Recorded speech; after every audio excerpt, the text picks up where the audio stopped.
आज का जो हमारा टॉपिक वो है इंक्लूसिव एजुकेशन, यानी कि समावेशी शिक्षा क्या होती है। बेटे इससे पहले मैंने आप लोगों को जितने, चाहे वो फिजिकली रिटायर्ड बच्चे थे, मेंटली रिटायर्ड बच्चे थे, या फिर वो हैंडीकैप्ड थे, या कुछ मेल एडजस्टमेंट के बच्चे थे, तो उन सब बच्चों की एजुकेशन के विषय में मैंने आप लोगों को समझा था। तो इसके बाद हमने ये भी देखा था कि कुछ बच्चे जड़, यानी कि बिल्कुल डल थे, कुछ ब्लाइंड थे, कुछ मतलब हर तरह की जो बच्चों के अंदर जो कमी है, जो भी उनके अंदर किसी भी प्रकार की, चाहे वो मंदबुद्धि बच्चे थे, या फिर फीबल माइंडेड हैं, डल हैं, या बैकवर्ड बच्चे थे, उन सब की एजुकेशन कैसी होनी चाहिए, उनका आईक्यू लेवल अकॉर्डिंग, उनकी जो मेंटली रिटायर्ड बच्चे हैं उनका आईक्यू लेवल सकते हैं, कौन कौन से एजुकेशन के लिए क्या क्या हमारी गवर्नमेंट ने प्रोग्राम स्टार्ट किए हैं, किस तरह की हमारी एजुकेशन होनी चाहिए। सबसे पहले तो उन बच्चों का हमने क्लासिफिकेशन पढ़ा कि कितने प्रकार के होते हैं ये बच्चे। उसके बाद क्लासिफिकेशन के साथ साथ हमने देखा कि कितनी उनकी, मतलब जो ब्लाइंडनेस है वो माइनर है, या फिर वो मिडिल क्लास की है, या बिल्कुल ही हाई लेवल की, कि वो बच्चे बिल्कुल ही ब्लाइंड हैं। तो उन बच्चों की हमने एजुकेशन देखी। उसके बाद हमने देखा कि कुछ मेंटली रिटायर्ड बच्चे हैं, तो उन बच्चों का भी हमने आईक्यू लेवल के अकॉर्डिंग, जैसे मैंने बताया था कि टर्मन ने सबसे पहले आईक्यू लेवल के विषय में बताया था, और उन्हीं के अकॉर्डिंग जब तक साइकोलॉजी, बेटा सबसे पहले हमारा क्या था कि फिलोसफी था। जितने भी दर्शन शास्त्र हमारे सामने हुए हैं, उनमें उनमें फिलोसफी ही हमारा जो मेन दर्शन शास्त्र है, उसमें चाहे इंडियन फिलोसफर है या वेस्टर्न फिलोसफर है, उनकी अपनी अपनी फिलोसफी है। तो जो साइकोलॉजी है, वो साइकोलॉजी हमारी फिलोसफी का ही एक पार्ट है। तो उसके बाद साइकोलॉजिस्ट, यानी कि 18 जो सेंचुरी थी, उसमें हमारे सामने बहुत सारे साइकोलॉजिस्ट आए हैं। जिस तरह का उनका अपना मेथड है, जो उनका लेवल है, उसके अकॉर्डिंग उन्होंने बच्चों का क्लासिफिकेशन किया। उस दिन जैसे मैंने बताया था कि उन बच्चों का, जैसे मेंटली रिटायर्ड बच्चों का, चाहे उन्होंने वर्बल टेस्ट था या नॉन वर्बल था, या फिर उनका ग्रुप इंटेलिजेंस टेस्ट थे, या फिर इंडिविजुअल टेस्ट थे, इसके अकॉर्डिंग उन बच्चों का क्लासिफिकेशन किया गया, और उस क्लासिफिकेशन के अकॉर्डिंग ही उन बच्चों को एजुकेशन दी जाती है। जैसे मैंने बताया कि जो बच्चे बिल्कुल ही डल हैं, या बिल्कुल ही जड़ बुद्धि हैं जाए, या फिर किसी भी ट्रेन, तो इस तरह के कुछ बच्चे, लेकिन जिन बच्चों को एजुकेशन के थ्रू हम इम्प्रूव कर सकते हैं, वो भी टेक्निक हमारे जो साइकोलॉजिस्ट हैं उन्होंने बताई। तो अब जो हमारी जितनी भी बाधिताएं थी, जितनी भी प्रकार की हमारे डिसएबिलिटी थी, उन डिसएबिलिटी के अकॉर्डिंग हमने एजुकेशन के प्रोविजन रखे। अब क्या है कि हमारा जो आज का मेन जो टॉपिक है, बेटा ये क्वेश्चन जरूर आता है, 101% आएगा कि इंक्लूसिव एजुकेशन क्या है, समावेशी शिक्षा क्या है। अभी तक हमने बच्चों के बारे में पढ़ा, मेंटली रिटायर्ड बच्चे कौन से होते हैं, डिसेबल बच्चे कौन से होते हैं, या फिर ब्लाइंड बच्चे कौन से होते हैं, या हैंडीकैप्ड बच्चे हैं, उनके लिए एजुकेशन किस तरह से दी जाए। तो इस तरह से हमने क्लासिफिकेशन किया। अब इसके बाद हम देखते हैं, इस क्लासिफिकेशन के बाद हम देखते हैं कि इनके लिए एजुकेशन कैसी होनी चाहिए, जो इस समय की मुख्य धारा से, यानी कि जो हमारा जो टाइम है, जो जिस तरह से हमारा टाइम आगे बढ़ रहा है, जो हमारा सोशल चेंज हो रहा है, जो सामालाइजेशन है, या फिर यूईई है, कितने हमारे कमीशन हैं, उन सब कमीशन के अकॉर्डिंग इन बच्चों की एजुकेशन के विषय में हर कमीशन ने अपना अपना प्रोविजन दिया है। यानी कि आज तक जितनी भी शिक्षा नीति हमारे सामने आई है, चाहे वो कोठारी कमीशन है, चाहे वो माध्यमिक शिक्षा आयोग है, रामामूर्ति कमेटी है, हमारा जो एनपी 1980 और जो हमारी एनपी 2020 है, उसमें भी यही बताया गया है कि इन बच्चों को एजुकेशन कैसे दी जाए। क्यों? क्योंकि बेटा ये भी हमारे समाज का एक हिस्सा है, जो डिसेबल बच्चे हैं, जो रिटायर्ड बच्चे हैं, वो भी हमारी सोसाइटी का एक पार्ट है।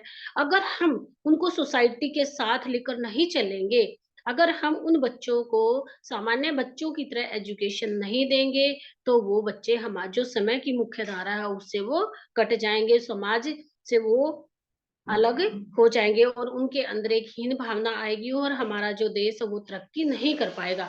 तो इन बच्चों को एजुकेशन कैसे दी जाए? किस तरह की इनकी शिक्षा होनी चाहिए? क्या होती है इंक्लूसिव एजुकेशन? समावेशी शिक्षा क्या होती है? तो बेटे समावेशी, तो ये शब्द है इंक्लूसिव एजुकेशन। देखो ये 2 शब्दों से मिलकर बना हुआ है, समावेशी। समा यानी कि इसमें समाई हुई शिक्षा, एजुकेशन, यानी कि ऐसी शिक्षा जिसमें सभी बच्चों को इंक्लूड किया जाए, समावेशित किया जाए, सभी के लिए समान शिक्षा दी जाए। उसी प्रकार से इंक्लूसिव एजुकेशन वो भी है। इंक्लूजन यानी कि सभी जो बच्चे हैं, चाहे वो मेंटली रिटायर्ड बच्चे हैं या फिर डल बच्चा है किसी भी तरह का, उनको किसी ना किसी तरीके से एजुकेशन दी जाए। तो सबसे पहले जो हमारे शिक्षा आयोग थे उनका ये मानना था कि समावेशी शिक्षा के अंतर्गत ही इन बच्चों को भी एजुकेशन दी जाए। अब समावेशी शिक्षा है क्या? इंक्लूसिव एजुकेशन है क्या? जिसमें सामान्य विद्यालय में बाधिक बालकों को, यानी कि एक जो सिंपल स्कूल है जो आज के टाइम में है हमारे, उस सिंपल स्कूल में जो हमारे रिटायर्ड बच्चे हैं, जो डिसेबल बच्चे हैं, उनको भी शिक्षा उन सामान्य बच्चों के साथ ही दी जाए। यानी कि उन बच्चों को भी जो सामान्य स्कूल हैं उनमें ही उन बच्चों को भी एजुकेशन दी जाए। तो इसके लिए क्या किया जाए? तो विभिन्न जो हमारे जितने भी जो एजुकेशनिस्ट थे या साइकोलॉजिस्ट थे, उनका ये मानना था कि जो इंक्लूसिव एजुकेशन है, बच्चों को स्पेशल, वैसे तो जिस जिस बच्चे की जितनी डिसेबिलिटी है उसके अकॉर्डिंग उनको स्पेशल एजुकेशन दी जाती है। स्पेशल उनके लिए ट्रेनर है, स्पेशल स्कूल है, स्पेशल टीचर रखे गए हैं। लेकिन उनका ये मानना है, जो हमारे एजुकेशनिस्ट है, जो हमारे साइकोलॉजिस्ट है, उनका ये मानना है कि भले ही इन बच्चों को हमें विशिष्ट है, यानी जो विशिष्ट स्पेशल स्कूल हैं, उनमें हम शिक्षा दें, फिर भी इनको भी सामान्य विद्यालय में ही पढ़ाना चाहिए। यानी कि जितना हो सके उनको उन सामान्य जो सिंपल स्कूल है, यानी कि सबके लिए समान है जो स्कूल, उनमें एजुकेशन दी जाए। यह निर्णय क्यों लिया गया? क्योंकि बालकों को सामान्य विद्यालय में पढ़ाया जाए ताकि उनके हीन भावना ना आए और वो अलग ना समझे। इसलिए वो यानी कि जो हमारे सिंपल बच्चे हैं देना, वो हमारी समावेशी शिक्षा कहलाती है। अब क्या है कि विशिष्ट शिक्षा का मुख्य उद्देश्य बच्चों के अंदर जो उनकी जो योग्यता, जो उनकी एबिलिटी है उसको बाहर निकालना, उसके आधार पर उन बच्चों को एजुकेशन देना। जैसे कुछ बच्चे क्या है कि क्लास में बेटा कितने तरह के हमारे बच्चे होते हैं। कुछ बच्चे बिल्कुल ही सुपीरियर होते हैं, कुछ इंटेलिजेंट होते हैं, मोस्ट इंटेलिजेंट होते हैं, कुछ हमारे मिड यानी मिडल लेवल में बच्चे होते हैं, एवरेज जिनको बोला जाता है। कुछ बच्चे हमारे क्या है कि बिलो एवरेज एक्सक्यूज मी होते मैम। हैं, मैम किसी का माइक खुला तो हुआ है, कुछ डिस्टरबेंस हो रहा है मैम। बच्चे बिल्कुल डल इस तरह से हमारा, अगर हम एक क्लासिफिकेशन करें तो हमें कई तरह के बच्चे होते हैं। तो उन बच्चों को अगर सामान्य क्लास में अगर इन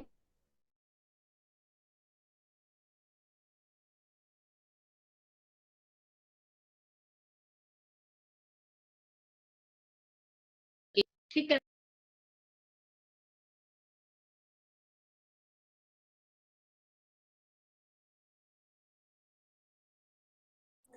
मैम आवाज नहीं आ रही।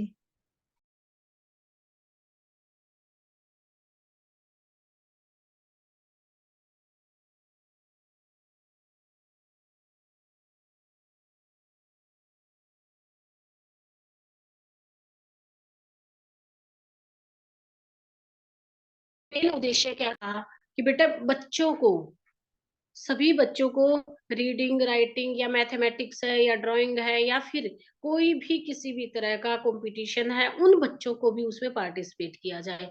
भले ही जो इंटेलिजेंट बच्चा है, मान लो अगर मैथमेटिक्स का कोई पोर्शन है, एक इंटेलिजेंट बच्चा उसको हम 1 या 2 सम करवाते हैं, लेकिन जो बिलो एवरेज बच्चा है उसको हम उसी चीज़ को 2 या 3 बार हमें रिपीट करवाना पड़ेगा। तो हमें एजुकेशन सिस्टम हमारा ऐसा भी नहीं बनाना चाहिए कि उन जो डल बच्चे हैं या बिलो एवरेज जो बच्चे हैं, उसके कारण जो हमारे इंटेलिजेंट बच्चे हैं, जो सुपीरियर बच्चे हैं, उनका भी कोई नुकसान ना हो सके। आपने देखा है कि बहुत सारे जैसे स्कूल हैं, उनमें क्या है कि सेक्शन वाइज उन बच्चों को डिवाइड किया गया है। जैसे कुछ जैसे इंटेलिजेंट बच्चे हैं उनको बिल्कुल ही सुपीरियर बच्चे उनको ए में डाल देते हैं। कुछ मतलब वेरी गुड बच्चे हैं या फिर एक्सीलेंट बच्चे हैं, उनको ए सेक्शन में, फिर उनसे थोड़ा-सा नीचे वो बी सेक्शन में, फिर जो एवरेज बच्चे हैं वो बी सेक्शन में, फिर जो बिलो एवरेज है वो सी में, और इस तरह से जो डल है यानी कि जिन बच्चों को थोड़ा-सा ज़्यादा प्रैक्टिस की ज़रूरत है, उनको डी सेक्शन में वो डिवाइड कर दिया जाता है। लेकिन उनकी एजुकेशन सेम ही रहती है। तो इस प्रकार से जो हमारे ग्रुप थे उनके अकॉर्डिंग मानना था कि स्पेशल एजुकेशन वो क्या है कि हमारी होल एजुकेशन का पार्ट है, यानी कि special education is a part of our whole education, यानी कि जो हमारी संपूर्ण शिक्षा है, जो भी है हमारी, उसी का एक हिस्सा हमारी स्पेशल एजुकेशन है। ठीक है ना? यानी कि हमारी ये नहीं कि स्पेशल एजुकेशन कोई अलग एजुकेशन है, बल्कि उसी शिक्षा का ही एक पार्ट हमारा स्पेशल एजुकेशन है, ये हमारे सैंक ग्रुप का मानना है। ये थी हमारी इंक्लूसिव एजुकेशन। तो इसके बाद क्या है कि बेटा कि प्रत्येक बच्चा, यानी अमेरिका में भी ये माना गया कि सबसे पहले अमेरिका में ही स्पेशल बच्चों की पहचान की गई थी, मैंने पहले भी बताया था 1975 में। इसके बाद क्या हुआ कि धीरे धीरे सभी देशों में विभिन्न साइकोलॉजिस्ट आए, अलग साइकोलॉजी की जो लैब है वो खोली गई और इन बच्चों की पहचान की गई। उसके बाद क्या था कि एक्सेप्शन जो चिल्ड्रन थे, उनके लिए क्या, मतलब हमें कौन-कौन सी नीड थी उन बच्चों के लिए, क्या नीड थी? तो उनकी नीड की थी कि प्रत्येक बालक को उचित शिक्षा, यानी कि ये हमारा जो एजुकेशन सिस्टम का ये जो मेन जो एम था, वो था कि सभी बच्चों को उचित शिक्षा प्रदान की जाए। यानी कि मान लो एक मेंटली रिटायर्ड बच्चा है, तो उस बच्चे को उसकी डिसएबिलिटी के अकॉर्डिंग एजुकेशन दी जाए। अगर एक इंटेलिजेंट एक सामान्य बच्चा है, तो उसकी एबिलिटी के अकॉर्डिंग उसकी जो प्रतिभा है उसके अकॉर्डिंग एजुकेशन दी जाए। यानी कि कोई भी बच्चा 100% जो हमारी एनपी 1986 थी, उसमें ये बोला गया था कि 100% बच्चों का एनरोलमेंट होना चाहिए। यानी कि कोई भी बच्चा ऐसा नहीं होना चाहिए जिसको एजुकेशन ना दी जाए। तो इसके बाद ये मानना था कि इनको वास्तविक जो शैक्षिक आवश्यकता है, यानी कि जो उनकी बेसिक नीड है एजुकेशनल, एजुकेशनल की जो बेसिक नीड है उनको फुलफिल किया जाए। इसके बाद क्या था कि उन बच्चों की जो भी समस्या है, यानी कि जो प्रॉब्लम है, उनको दूर किया जाए। तो वो कैसे दूर किया जाए? जैसे मान लो मैंने बताया था कि जो हमारे स्पेशल चाइल्ड हैं, जिनको बिल्कुल ही नीड है, जो दूसरे के ऊपर आधीन है, सेल्फ डिपेंडेंट जो बच्चे नहीं हैं, जो अपना बेसिक काम भी नहीं कर पाते हैं, वो दूसरे के ऊपर डिपेंड रहते हैं, तो उन बच्चों को भी किसी ना किसी प्रकार की जो हमारी डिसएबिलिटी है, उसके अकॉर्डिंग उनको भी ट्रेंड किया जाए। तो ये थी हमारी कंसेप्ट ऑफ इंक्लूसिव एजुकेशन, यानी कि उसका क्या अर्थ है, उसका क्या संप्रत्य है और क्या हमारी ये होती है, क्या इंक्लूसिव एजुकेशन यानी कि समावेशी शिक्षा। इसके बाद है बेटा बहुत सारी डेफिनेशन दी गई हैं इसमें। तो उनके अकॉर्डिंग जैसे मान लो यूनेस्को की है हमारी, तो यूनेस्को की जो डेफिनेशन है इसमें ये माना गया कि inclusive education aim of to provide the favourable setting of the achieving of the equal opportunity and full participation of all children, यानी कि इक्वल अपॉर्चुनिटी और full participation of all children, ये हमारे किसने माना, आडवाणी जी ने माना, और यूनेस्को की ये डेफिनेशन है कि कम से कम एटलीस्ट मिनिमम जो लेवल है, यानी कि जो प्राथमिक स्तर है, उसी शिक्षा में सभी प्रकार की गुणात्मक शिक्षा दी जाए। यानी कि जो हमारा जो लेवल ऑफ प्राइमरी, यानी कि जो हमारा it will be given the quality education, यानी कि क्वांटिटी एजुकेशन ना देके हमें क्वालिटी एजुकेशन जरूर देनी चाहिए। किस लेवल पे, जो मिनिमम लेवल है उन्होंने प्राथमिक शिक्षा का माना है, यानी कि प्राथमिक शिक्षा जो प्राथमिक स्तर है, हमारा जो प्राइमरी स्तर है, जो फर्स्ट टू फिफ्थ क्लास तक का है, उस पर ही हमें गुणात्मक शिक्षा दी जानी चाहिए, यानी कि उन बच्चों को बेसिक लेवल से ही वो एजुकेशन दी जानी चाहिए और उनका फुल पार्टिसिपेशन होना चाहिए, चाहे वो कोई भी किसी प्रकार की को करिकुलर एक्टिविटी है या स्कूल का कोई भी फंक्शन है, कुछ भी है, चाहे उनको टीचिंग प्रैक्टिस है या उनको कोई भी ड्राइंग है, कंपटीशन है, म्यूजिक है, तो उनमें हर चीज में उन बच्चों का पार्टिसिपेशन होना चाहिए सामान्य बच्चों की तरह ही। तो ये हमारी समावेशी शिक्षा की जो डेफिनेशन थी या जो हमारी अपने अकॉर्डिंग बच्चा कोई भी डेफिनेशन आप कर सकते हो। इसके बाद इसकी कैरेक्टरिस्टिक्स क्या है, यानी कि क्या विशेषताएं हैं हमारी समावेशी शिक्षा की। सबसे पहले तो मेन जो है बेटा वो है diversity is not a plight, यानी विभिन्नता कोई समस्या नहीं है, ये विशेषता है। यानी कि diversity is not a plight, यानी कि डाइवर्सिटी है, विभिन्नता है। विभिन्नता क्या होती है, कि विभिन्नता वही है कि जैसे मान लो अगर हम आज जो हमारी मीटिंग है, मान लो हम 10 पर्सन है, 15 पर्सन है, जितने भी हैं, तो बेटा क्या सारे के सारे सेम हैं? हमारे अंदर विभिन्न प्रकार की विभिन्नताएं हैं, जैसे किसी को साइकोलॉजिकल है, किसी को फिजिकल है, किसी को कोई भी एजुकेशन में बच्चा इंटेलिजेंट है, कोई इंग्लिश मीडियम का, कोई हिंदी मीडियम का है, कोई किसी की हाइट कम है। ये फिजिकल जो हमारी डाइवर्सिटी है वो कुछ मेंटल लेवल की डाइवर्सिटी होती है। तो इस प्रकार से विभिन्न प्रकार की भिन्नताएं होती हैं। उनके आधार पर कुछ हमारी लैंग्वेज है, मान लो जैसे कोई भी हमारी भाषा है, ये भी डाइवर्सिटी है। हमारे देश में जैसे कम से कम 2000 के करीब हमारे यहाँ पे भाषाएं हैं। तो विभिन्न जय भाषा है, बोली है, उपबोली है, उनके आधार पर अनेक प्रकार की हमारे देश में विभिन्नताएं हैं। अनेक प्रकार के हमारे यहाँ धर्म है, चाहे वो हिंदू है, मुस्लिम है, सिख है, ईसाई है, जो भी है, तो ये भी विभिन्नताएं हैं। और इसके बाद सामाजिक एवं शारीरिक, वो मैंने अभी बताया कि सोशल भी हमारे अंदर डाइवर्सिटी है, फिजिकल डाइवर्सिटी है। तो इनके आधार पर हमें समायोजित होने से दुर्लभ अवसर उपलब्ध कराती है। यानी कि इस पद्धति में, क्योंकि जो हमारी समावेशी शिक्षा है, इसमें हम ये नहीं देखेंगे कि कौन सा बच्चा किस भाषा का है, किस धर्म का है, किस जाति का है, और सामाजिक है, शारीरिक रूप से ये बाधित है या सामाजिक रूप से है या मानसिक रूप से है। तो इस प्रकार से विभिन्न जो हमारी डाइवर्सिटी है, उन सब चीजों का ध्यान इसमें समावेशी शिक्षा में नहीं किया जाता। क्या किसी बच्चे को इस आधार पर एजुकेशन दिया जाता है कि ये हिंदू है या मुस्लिम है? नहीं। या इसकी जो लैंग्वेज हो, इंग्लिश है या तमिल है, किसी भी भाषा का कोई भी, चाहे वो किसी भी धर्म का है, किसी भी राज्य का है, किसी भी स्टेट से वो बिलोंग करता है, वो बच्चा अपने किसी भी स्कूल में एडमिशन ले सकता है। तो कोई भी भिन्नता के आधार पर उनके साथ भेदभाव नहीं किया जाता। इसके बाद जो सेकंड है वो है कि एजुकेशन फॉर ऑल, यानी जो हमारा एजुकेशन फॉर ऑल का जो सिस्टम है, उसमें क्या है कि समावेशी शिक्षा के अंतर्गत बाधित बच्चों एवं सामान्य बच्चों के लिए, सभी के लिए शिक्षा के प्रावधान किए गए हैं। वही टॉपिक है बेटे, बार बार वही रिपीट होता है कि education for all. Education for all भी क्या है कि सभी के लिए शिक्षा। वही जो पॉइंट मैंने अभी बताया था, सभी के लिए शिक्षा, यानी कि कोई भी, चाहे कोई भी धर्म है, जाति है, लिंग है, या फिर किसी भी प्रकार से सामाजिक, शारीरिक या मानसिक रूप से किसी भी प्रकार से भिन्न है वो बच्चा, लेकिन सभी के लिए शिक्षा समान ही दी जाएगी, उसका प्रावधान किया गया है। ये हमारी समावेशी शिक्षा की विशेषता है। इसके बाद क्या है, नेक्स्ट पॉइंट क्या है कि education is A basic right. शिक्षा क्या है, जो हमारी समावेशी शिक्षा है, वो इस जो मेन विशेषता है, इस पर आधारित है कि एजुकेशन क्या है, ये बेसिक राइट है। यानी कि साक्षी,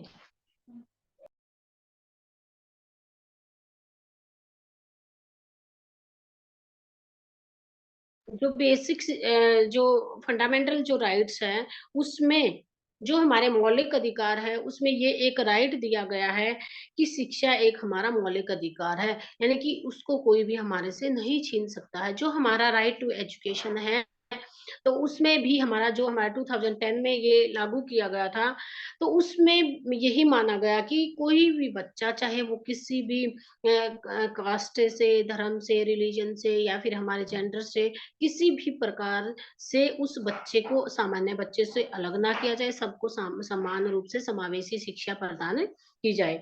तो इसके बाद क्या है, acceptance and supports of the special children, यानी कि जो हमारी समावेशी शिक्षा है, इसमें ये भी माना गया है कि चाहे वो शारीरिक रूप से, यानी कि फिजिकल डाइवर्सिटी है उस बच्चे का, जो फिजिकल रूप से वो बच्चा डिसेबल है, या मेंटली रिटायर्ड बच्चा है, या ब्लाइंड है, या डीप एडम है, जिस प्रकार की चाहे वो कोई भी डिसएबिलिटी उस बच्चे के अंदर है, उसके साथ कोई भी भेदभाव नहीं किया जाएगा, उसको किसी भी स्कूल में एडमिशन से मना नहीं कर सकते हैं। तो उसकी जो मतलब उसकी जो डिसेबिलिटी है, उसकी जरूरतों को ध्यान में रखते हुए चाहे उस बच्चे को साइकोलॉजिक है या फिर मेंटली है, या क्रिएटिविटी के अवसर जरूर प्रदान किए जाने चाहिए। यानी कि मान लो क्लास में बेटा, एक क्लास है, उसमें सभी बच्चों को हमने ड्राइंग कंपटीशन बच्चों का रखा, तो उसमें हम देखते हैं कि कुछ इंटेलिजेंट बच्चे हैं, कुछ एवरेज बच्चे हैं, कुछ बिलो एवरेज बच्चे हैं। तो हम देखते हैं कि जो हमारे बिलो एवरेज बच्चे हैं, मान लो वो इतना अच्छा भले ही ना कर पाए, लेकिन उनके अंदर भी वो क्रिएटिविटी होनी चाहिए। ये नहीं कि जो आपके इंटेलिजेंट बच्चे हैं हम उनको ये हर चीज में पार्टिसिपेट करवाएं, चाहे वो किसी भी प्रकार का फंक्शन है, कोई भी को करिकुलर एक्टिविटी है, या फिर ड्राइंग है, म्यूजिक है, कोई भी कंपटीशन है, तो हमें उन बच्चों को भी आगे लाना है। ये नहीं कि जो हमारे सुपीरियर बच्चे हैं उन्हीं से हम वो सारे के सारे काम करवाएं। तो ये भी एक माना गया है कि उन बच्चों की जो डिसेबिलिटी है उसको एक्सेप्ट किया जाए। उन बच्चों में ये हीन भावना ना आए कि क्लास में टीचर सिर्फ जो इंटेलिजेंट बच्चे हैं या फिर जो अच्छे वेल एंड गुड बच्चे हैं, सिर्फ उन्हीं को हर काम के लिए बोलते हैं, या फिर उन्हीं बच्चों को हर चीज में पार्टिसिपेट करवाते हैं, हमें किसी भी प्रकार का कोई अवसर नहीं मिलता। तो ये चीज उन बच्चों के अंदर नहीं होनी चाहिए। इसके बाद जो नेक्स्ट पॉइंट है वो है हमारा कि adoption on the part of school, यानी कि प्रत्येक जो विद्यालय का जो प्रयत्न है वो है अभियोजना। अभियोजना क्या होता है बेटा, इस शिक्षा पद्धति में सामान्य शिक्षण पद्धति की भांति बच्चों को स्कूल के साथ अभियोजित नहीं करना पड़ता, यानी कि इसमें समावेशी शिक्षा के अंदर स्कूल विद्यार्थियों की जरूरतों के मुताबिक ही अभियोजित करता है। यानी कि adoption on the part of the school, adoption क्या है कि उन बच्चों की जो अडॉप्ट करना उस चीज को, यानी कि उसको अभियोजित करना। मान लो अगर बच्चे में जैसे फिजिकली अगर एक बच्चा हैंडीकैप्ट है, तो बेटा हम इस चीज को एक्सेप्ट तो हमने किया, अब उसको अडॉप्शन भी करना, अभियोजित भी करना। वो कैसे कि मान लो क्लासेज हमारी है टॉप फ्लोर पे है या फिर हमारे थर्ड फोर्थ फ्लोर पे है, तो हम उस बच्चे की डिसएबिलिटी के अकॉर्डिंग चाहे व्हील चेयर प्रोवाइड की जाए, या फिर चाहे जो अ, जो हमारा जैसे रैंप वगैरह है वो इस तरह के बनाए जाए ताकि वो बच्चे भी आसानी से क्लासरूम में जाएं, और जो रो है वो भी इस आधार पर बनाई जाए कि वो बच्चा भी क्लास में एंट्री कर सके। यानी कि उस चीज को स्वीकार करना, उसको एक्सेप्ट करना, एक्सेप्ट करने के बाद उसको अडेप्टेशन में यानी कि अभियोजित करना, ये मानना कि उन बच्चों का भी समायोजन हम उस शिक्षा में कर सके। इसके बाद क्या है कि primary teaching and curriculum more flexible, यानी कि जो हमारा प्राइमरी का जो समावेशी शिक्षा की एक अन्य विशेषता ये है बेटा कि जो प्राथमिक शिक्षा है उसका पाठ्यक्रम अधिक लचीला बनाने के लिए संसाधनों का प्रयोग किया गया है। यानी कि मैंने पहले भी ये बताया था कि जो हमारी यूनेस्को की डेफिनेशन थी उसमें ये माना गया था कि एटलीस्ट प्राइमरी लेवल पे करिकुलम जो हमारा इत, इतना मतलब फ्लेक्सिबल होना चाहिए कि उन बच्चों की डिसएबिलिटी के अकॉर्डिंग हम उसमें चेंज कर सके। तो प्राथमिक शिक्षा में जो प्राइमरी अगर उन बच्चों का बेस ही सुदृढ़ बन जाता है बेटा, अगर बेस उनका स्ट्रॉन्ग बन जाता है तो वो एजुकेशन में आगे बढ़ सकते हैं, उनके अंदर हीन भावना नहीं आती है।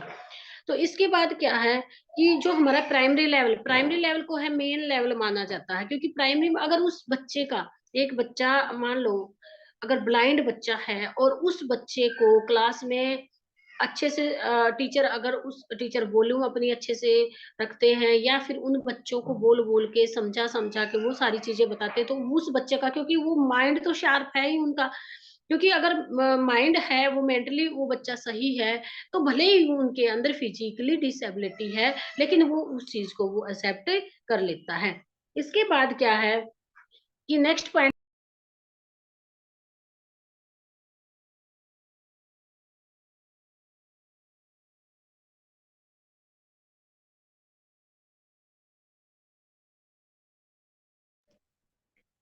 तो इसके बाद जो नेक्स्ट पॉइंट है हमारा, teacher training and interactive sportive, यानी कि जो टीचर जो ट्रेनिंग है वो कैसे होने चाहिए, जो ट्रेनर है वो हमारे स्पोर्टिव होने चाहिए। यानी कि ट्रेनिंग मैंने अभी बता दिया बेटा, जो डल बच्चे हैं मान लो, जो हमारे बिलो एवरेज बच्चे हैं, तो उनको क्या है कि जैसे हैंडक्राफ्ट के काम है वो सिखाए जाते हैं, किसी भी प्रकार की ट्रेनिंग दी जाती है, कोई भी पुर्जा बनाने की, कोई भी बास्केट वगैरह बनाने की, या फिर जैसे चेयर्स वगैरह बनाने की, फ्लावर वगैरह बनाने की, तो वो ट्रेनिंग दी जाती है। तो जो ट्रेनर उनको ट्रेंड करते हैं, जो टीचर मान लो उस बच्चे को चाहे डांस, किसी बच्चे को जैसे डांस टीचर है या फिर म्यूजिक टीचर है या फिर जो है ड्राइंग वाले टीचर है, तो वो भी इस प्रकार के स्पोर्टिव होने चाहिए।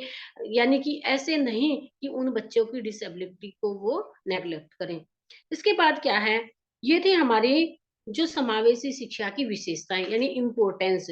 अब इसके बाद नीड क्या है, इसकी जरूरत क्यों है, समावेशी शिक्षा की आवश्यकताएं क्या है।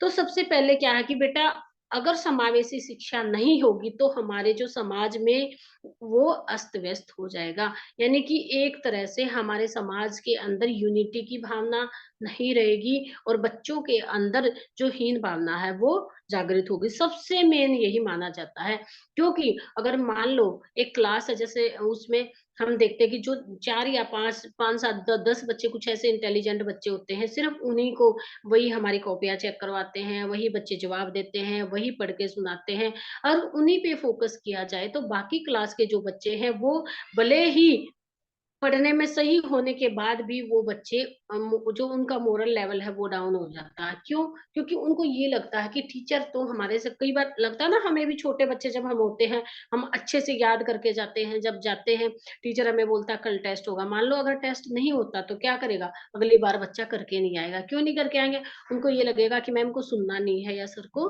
नहीं सुनना है, टेस्ट तो लेना नहीं है, मैम ऐसे ही बोल देती हैं। तो सबसे मेन तो जो पॉइंट है ये यही है कि उन बच्चों से भी जो कंटिन्यूटी जो डेली रूटीन का जो हमारा काम है वो उन बच्चों को भी दिया जाए, उनसे सुना जाए या उनका देखा जाए। यानी कि एक टीचर को जो मेन जो समावेशी शिक्षा का उद्देश्य है, जो मेन जो नीड ये है कि उन बच्चों पे भी जो सेम जो फोकस हमारे अदर्स जो नॉर्मल बच्चे हैं उनके ऊपर जो फोकस किया जाता है, उनके अकॉर्डिंग ये जो हमारे डिसेबल बच्चे हैं उनके ऊपर भी वो फोकस किया जाए। तो सबसे पहले क्या है कि इसकी जो नीड क्या है, सबसे पहले है हमारा एकेडमिक एटमॉस्फेयर।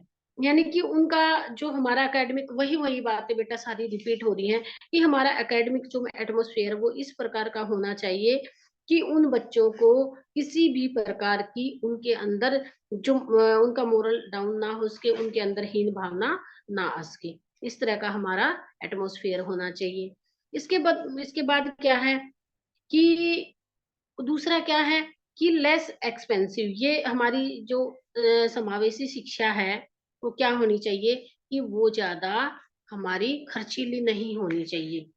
क्योंकि कई बच्चे मान लो अगर अपना एजुकेशन का जो है खर्चा वो नहीं उठा पाते हैं या जैसे भी है बेटा, तो उसके अकॉर्डिंग ये हमारी एक्सपेंसिव नहीं होनी चाहिए। ठीक है। इसके बाद जो नेक्स्ट पॉइंट है हमारा, उसके बाद है कि मेंटल ग्रोथ है। यानी कि उन बच्चों का, हमारी जो समावेशी शिक्षा है, जो इंक्लूसिव एजुकेशन है वो ऐसी होनी चाहिए कि उन बच्चों का मेंटली जो मेंटल लेवल जो है उसके अकॉर्डिंग ही उनको काम दिया जाए।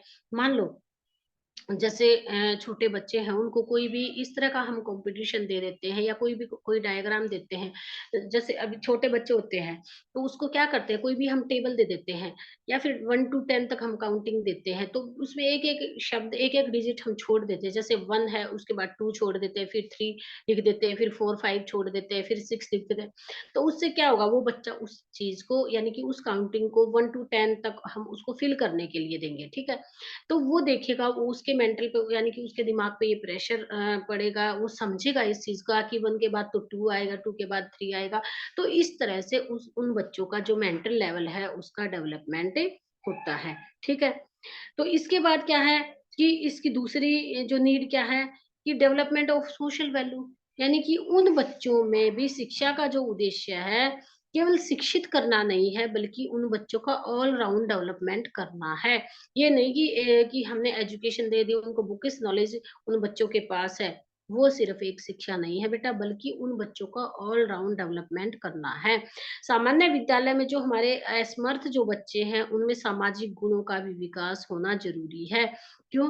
क्योंकि बेटा कई बार क्या होता है कि जो मान लो जो कुछ बच्चे, जिस बच्चे के अंदर कोई डिसेबिलिटी है, तो वो कई बार वो एडजस्टमेंट करने की प्रॉब्लम भी उन बच्चों में ज़रूर आती है। आजकल की जो मान लो आजकल हम देखते हैं, मान लो सिंगल चिल्ड्रन है, सिंगल एक बच्चा है, सिंगल चाइल्ड है, तो वो भी एडजस्ट करने में दिक्कत आती है। क्यों? क्योंकि वो अपनी उसका एटमॉस्फेयर ही ऐसे बना होगा। वो अपने खिलौने शेयर करना, वो अपना लंच शेयर करना, इस तरह की जो उनके अंदर सोशल जो एडजस्टमेंट की भावना है वो कम होगी। तो इसके साथ इन बच्चों को समाजीकरण की भावना का विकास होना बहुत ज़रूरी है। इनके अंदर सामाजिक गुणों का डेवलपमेंट होना बहुत ज़रूरी है, क्योंकि ये अपनी डिसेबिलिटी के आधार पर ये मानते हैं कि हम तो इन बच्चों से यानी कि जो बच्चे सामान्य बच्चे हैं, उनसे हम बिल्कुल अलग हैं। इस तरह का वो सोचेंगे कि हमारे अंदर तो ये कमी है और इस कमी के कारण हम इनके साथ एडजस्टमेंट नहीं कर पाते। वो बच्चे कई बार चिड़चिड़े भी हो जाते हैं। तो चिड़चिड़ा होने के कारण उनके अंदर एडजस्टमेंट की भावना नहीं हो पाती है। तो टीचर को या इस जो हमारी समावेशी जो शिक्षा है, इसमें इन बच्चों में सामाजिक मूल्यों का सोशल वैल्यूज़ का डेवलपमेंट होना भी बहुत ज़रूरी है। तो ये भी एक नीड थी। इसके बाद क्या था कि प्रिंसिपल्स ऑफ इक्वालिटी, यानी इन बच्चों में समानता का सिद्धांत है। समानता की भावना भी होनी चाहिए, इक्वलिटी, यानी कि इन बच्चों के साथ जैसे मैंने बताया था कि इस तरह का व्यवहार इन बच्चों के साथ करना चाहिए कि जो प्रिंसिपल ऑफ इक्वलिटी, यानी इक्वलिटी क्या होती है बेटा, समानता, सभी बच्चे समान हैं। ये इन बच्चों के अंदर भी यही भावना है कि हम भी दूसरे बच्चों के बराबर ये काम कर सकते हैं, हम भी दूसरे बच्चों के समान ही हैं। भले ही फिजिकल मान लो एक बच्चे के अंदर डिसेबिलिटी है, लेकिन जो क्लास टेस्ट है उसमें वो बच्चा भी फर्स्ट आता है। भले ही वो उस बच्चे के पैर में, हाथ में या कोई भी डिसेबिलिटी है, कि ज़रूरी नहीं कि वो बच्चा इंटेलिजेंट ना हो, ठीक है? कई बार क्या होता है कि भले ही मेंटली रिटार्ड एक बच्चा है, लेकिन फिजिकल रूप से मान लो अगर कोई स्पोर्ट्स है, कोई गेम है, अगर हम वो करवाते हैं, तो रेस है या बैडमिंटन है, फुटबॉल है, कुछ भी है, तो ज़रूरी नहीं कि जो बच्चा वो बच्चा अगर उसमें एकेडमिक इंटेलिजेंट वो बच्चा नहीं है, मेंटली वो स्ट्रॉन्ग नहीं है, लेकिन वो स्पोर्ट्स में बहुत आगे निकल जाता है। तो इस तरह से ज़रूरी नहीं कि बच्चे की जो डिसेबिलिटी है, उसके आधार पर हम उस बच्चों को सामान्य बच्चों के समान ना समझें। इसी प्रकार से मान लो कई बार क्या होता है कि एक मान लो कोई भी, जैसे किसी बच्चे को सुनाई नहीं देता है, लेकिन वो इतना हैंड राइट न जो हैंड क्राफ्ट का जो काम है, वो बहुत अच्छे से कर लेता है। इतनी सुंदर-सुंदर वो जो फ्लावर्स वगैरह, टोकरियाँ वगैरह वो बना लेते हैं। तो इस तरह से हम किसी बच्चे को उसकी डिसेबिलिटी के आधार पर जज नहीं कर सकते। अगर एक बच्चे के पैर में कोई कमी है तो जरूरी नहीं कि वो बच्चा एक बहुत बड़ा ऑफिसर के पद पर भी वो बच्चा जा सकता है, क्योंकि उसके अंदर जो मेंटली जो पावर है वो उसकी स्ट्रोंग है।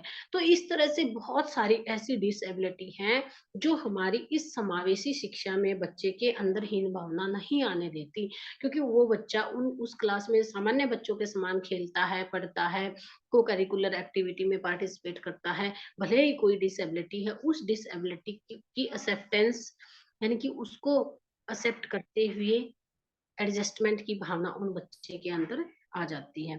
तो इसके बाद क्या था कि नेचुरल एनवायरनमेंट, यानी कि जो इसकी जो नीड है कि हमारे ये नहीं कि ये बच्चा मान लो कई बार हम क्या करते हैं कि एक बच्चा है उनसे चढ़ा नहीं जाता है या फिर उनको उनकी डिसेबिलिटी है तो हम हाथ पकड़ के उसे, लेकिन नहीं, उसके उस बच्चे को स्ट्रांग बनने दिया जाए, उसके अंदर भले ये भावना ना आए कि हाँ ये कि मेरे अंदर ये कमी है तो दूसरे मुझे सपोर्ट कर रहे हैं, बल्कि नहीं, उस बच्चे में को भी हम भले ही उसके लिए जैसे रास्ते में से कोई चीज है वो हटा देंगे या जैसे भी, लेकिन बच्चे को ये भावना कभी भी उसके अंदर हम नहीं पनपने देंगे और वो बच्चा भी सामान्य बच्चों के समान ही वो क्लास में परफॉर्मेंस करता है। तो ये थी हमारी नीड, यानी कि क्या क्या आवश्यकताएं हैं, क्यों आवश्यकता है समावेशी शिक्षा की, समावेशी बच्चे कौन से होते हैं और स्पेशल चिल्ड्रन कौन से होते हैं, यानी कि जो हमारी समावेशी शिक्षा होती है उसमें सामान्य बच्चे और विशिष्ट बच्चे दोनों को ही समान रूप से एजुकेशन दी जाती है, ताकि क्लास के साथ-साथ वो बच्चे आगे सोसाइटी में भी, क्योंकि जब हम बचपन में जो चीज़ें सीखेंगे वही जाकर वो चीज़ें हम आगे फ़ॉलो करेंगे। कि लाइफ़ में अगर मान लो डिसेबल बच्चा है और उसके अंदर स्टार्टिंग से ही कई बार हम देखते हैं कि क्लास में अगर उसके साथ मिसबिहेवियर किया जाता है, तो उससे क्या होगा कि वो बच्चा चिड़चिड़ा हो जाता है और सोसाइटी में आगे जाकर भी वो भले ही हायर एजुकेशन लेवल पर भी पहुँच जाता है, तो वहाँ पर भी वो बच्चा उसी तरह की भावना इनके अंदर आ जाती है। जैसे कई कई बच्चे क्या होते हैं कि उनको कभी भी आगे आने का मौका नहीं दिया जाता, तो वो यही मान के बैठ जाते हैं कि हमारे हमारे से तो सुनना नहीं है, हमें हमें किसी भी प्रकार का कोई काम नहीं दिया जाता टीचर से। तो इस तरह की बहुत सारी चीज़ें हैं जो उन बच्चे के अंदर हीन भावना पैदा कर सकती हैं। तो इस तरह से ये था हमारा इंक्लूसिव एजुकेशन, यानी कि क्या हमारी समावेशी शिक्षा होती है, समावेशी समावेशी शिक्षा की ज़रूरत क्यों है?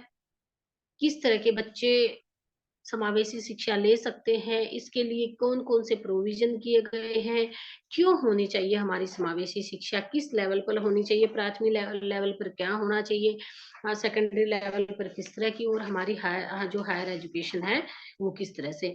तो ये हमारी समावेशी शिक्षा है। इसके बाद जो हमारा जो नेक्स्ट जो टॉपिक है बेटा, सबसे पहला हमारा पूरा जो एक्सेप्शनल जो चिल्ड्रन वाला स्पेशल नीड्स वाला टॉपिक है वो भी पूरा हो गया। इसके बाद सेकंड टॉपिक हमारा इंक्लूसिव एजुकेशन, ये भी हमारा आज पूरा हुआ है। इसके बाद क्या है कि इसके प्रिंसिपल्स ऑफ इंक्लूसिव एजुकेशन, यानी कि हमारी जो समावेशी शिक्षा है वो क्या है? उसके प्रिंसिपल, उसके सिद्धांत क्या हैं? बेटा वही इनकी नीड है, वही इनकी प्रिंसिपल्स हैं। तो इसके सिद्धांत क्या हैं? वही जो मैंने अभी बताया था, ये एक्सेप्टेंस की जो हमारी एक्सेप्टेंस की है जो भावना वो होनी चाहिए। इन बच्चों के साथ किसी भी प्रकार का भेदभाव नहीं किया जाना चाहिए। इनकी डिसेबिलिटी के आधार पर इन बच्चों के साथ सामान्य बच्चों जैसा व्यवहार ही किया जाना चाहिए। टीचर को भी इन बच्चों का जो परफॉर्मेंस है या फिर इन बच्चों के साथ किसी भी प्रकार का भेदभाव नहीं किया जाना चाहिए। तो इस तरह की ये हमारे जो एजुकेशन सिस्टम है उसमें ये समावेशी बच्चों के लिए विभिन्न प्रकार के प्रोविज़न रखे गए थे। तो अब जो इंक्लूसिव एजुकेशन है बेटा, मान लो समावेशी शिक्षा है, तो उनमें व्यक्तिगत जो विभिन्नता है, क्योंकि हमारी इंडिविजुअल डिफरेंसेस ये जो मैंने बताया है अभी सारा, उसी के ऊपर है कि इंडिविजुअल जो डिफरेंसेस हैं, जो व्यक्तिगत विभिन्नताएँ हैं, चाहे वो शारीरिक है, मानसिक है या फिर जेंडर की है या फिर सोशल है या फिर इकोनॉमिक्स है। तो इकोनॉमिकल आधार पर भी जो हमारा व्यक्तिगत विभिन्नता का जो सिद्धांत है उसके आधार पर इन बच्चों के साथ किसी भी प्रकार का भेदभाव नहीं किया जाता हमारी इंक्लूसिव एजुकेशन में। एक तो ये प्रिंसिपल है, यानी कि प्रिंसिपल ऑफ इंडिविजुअल डिफरेंसेस, व्यक्तिगत विभिन्नता का सिद्धांत। इसके बाद क्या है कि प्रिंसिपल ऑफ नो डिस्क्रिमिनेशन, यानी कि विभेदीकरण का सिद्धांत, भेद रहित, नो डिस्क्रिमिनेशन, यानी कि जैसे मैंने अभी बताया था कि बेटा यही चीजें बार बार, कि डिस्क्रिमिनेशन क्या होता है कि उनके अंदर भेदभाव, कि ये उस जात का, ये उच्च वर्ग से संबंधित है, ये निम्न वर्ग से संबंधित है, ये लोअर क्लास से संबंधित है, ये अपर क्लास से संबंधित है, इनकी लैंग्वेज साउथ की है, ये नॉर्थ की लैंग्वेज है। तो इस तरह का किसी भी प्रकार का डिस्क्रिमिनेशन नहीं है हमारी समावेशी शिक्षा में। ये है इसका प्रिंसिपल। इसके बाद नेक्स्ट प्रिंसिपल है वो है हमारा नो रिजेक्शन, यानी कि प्रिंसिपल ऑफ नो रिजेक्शन, अस्वीकार न करने का सिद्धांत है। यानी कि जो मैंने अभी बताया था कि हम किसी भी प्रकार की अशक्त बालकों के लिए किसी भी प्रमाण पत्र की आवश्यकता नहीं होगी किसी भी संस्था में एडमिशन लेने के लिए, यानी और ना ही उनसे कोई एक्स्ट्रा चार्जेस लिए जाएंगे। अगर एक सामान्य स्कूल है तो उस बच्चे को भी सामान्य बालकों की तरह ही उनको सेम फी वगैरह या फिर जो सर्टिफिकेट औरों के लिए जरूरी है वही उनके लिए जरूरी है।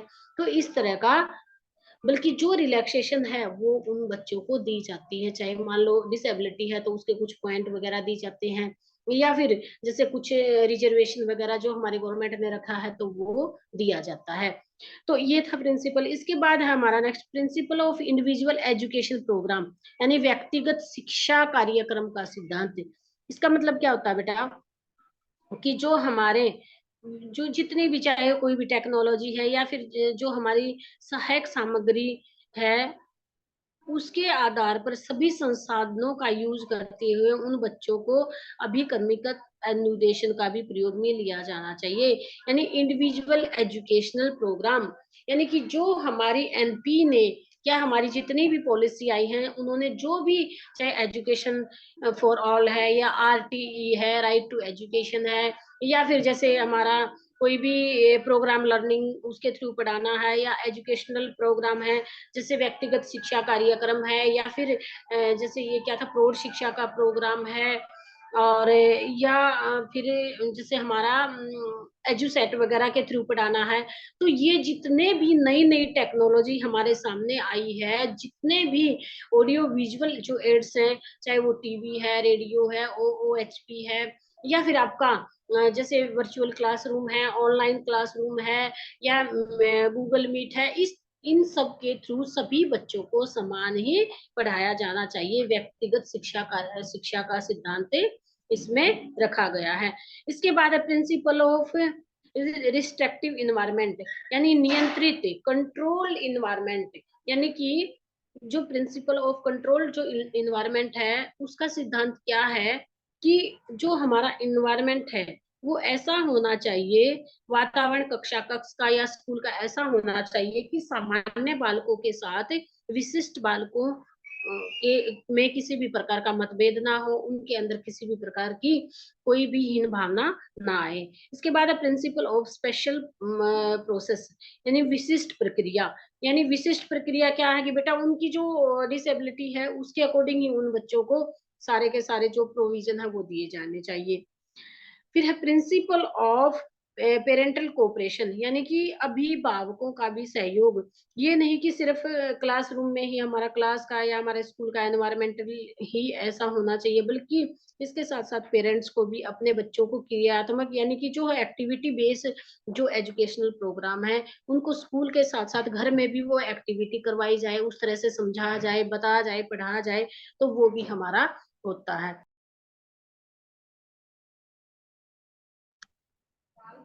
तो इसके बाद जो हमारे प्रिंसिपल्स है बेटे, model of inclusive education. Models में हमारे क्या आएंगे, फुल इंक्लूजन मॉडल है, या फिर टीम टीचिंग मॉडल है, या फिर अडेप्टिव है, सर्कल ऑफ इंक्लूजन मॉडल है। ये नेक्स्ट क्लास में हम करवाएंगे। चार पर वैसे तीन ही है, यानी कि कौन कौन से मॉडल हमारे रखे गए हैं। तो पूर्ण फुल इंक्लूजन का जो मॉडल है वो रखा गया है, टीम टीचिंग है, यानी कि बच्चे का पूरा जो क्लासरूम इन्वायरमेंट है वो फुल इंक्लूजन होना चाहिए, समावेशित होना चाहिए। इसके बाद टीम टीचिंग, यानी कि जो हमारे एक जैसे 10 बच्चों को एक टीम बना दी जाती है, उसको कोई भी एक असाइनमेंट दे दिया जाता है, कोई भी किसी भी प्रकार का कोई भी मान लो कोई पेपर है वो करने के लिए दिया जाता है, या कोई भी जैसे प्रॉब्लम सॉल्विंग मेथड जो होता है उसमें एक बच्चे को कोई भी प्रॉब्लम दी जाती है और उसका सॉल्यूशन वो सारे मिलके करते हैं, तो उससे क्या है कि उस बच्चे के अंदर भी एडजस्टमेंट की भी भावना आएगी, दूसरा क्या कि शेयरिंग की भावना भी उसके अंदर डेवलप होगी, और उसमें उस काम को अपने साथियों के साथ जो क्लासमेट जो बच्चे हैं उसकी क्लास में उनके साथ जो काम करने की वो भावना भी उसके अंदर डेवलप होगी। तो ये था टीम टीचिंग मॉडल होगा हमारा। फिर है अडेप्टिव लर्निंग इन्वायरमेंटल मॉडल। ये क्या होता है वैक का, कि इसमें भी वही है कि बेटा विभिन्न कौशलों को प्रदर्शित करने के लिए या विभिन्न कौशलों को सिखाने के लिए क्लास में कोई भी काम दिया जाता है, फिर उसका फीडबैक लिया जाता है, यानी कि अगर मान लो किसी भी बच्चे को कोई किसी भी प्रकार का कोई असाइनमेंट वगैरह अगर हम देते हैं, बच्चा नहीं कर पाता है, तो फीडबैक उसका लिया जाता है। तो मान लो आधा या कुछ पॉइंट तक भी उसने किया, तो फिर वो अपनी ही क्लास के बच्चों से समझ के या टीचर से समझ के उसको वो करता है। तो इस तरह का ये मॉडल भी हमारा दिया गया है।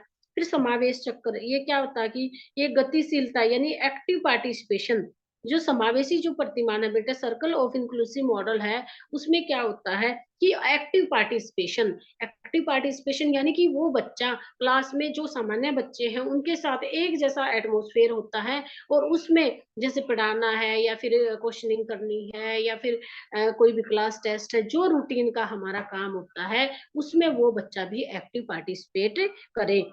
तो इस तरह से ये था हमारा इंक्लूसिव एजुकेशन। इसमें मीनिंग, इसकी डेफिनेशन, इसकी इम्पोर्टेंस क्या है, इसकी करेक्टरिस्टिक्स क्या है, और need of inclusive education, model of inclusive education, और प्रिंसिपल ऑफ इंक्लूसिव एजुकेशन।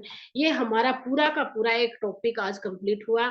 बेटा ज्यादा टफ नहीं है, लेकिन ये श्योरिटी है कि ये 16 मार्क्स का एक क्वेश्चन जरूर बनता है, यानी कि 16 नंबर का एक क्वेश्चन जरूर आएगा। और शॉर्ट नोट में भी कई बार आता है कि जैसे मान लो मॉडल के बारे में पूछ लेंगे, या प्रिंसिपल ऑफ इंक्लूसिव एजुकेशन पूछ लेंगे, मॉडल्स ऑफ इंक्लूसिव एजुकेशन पूछेंगे।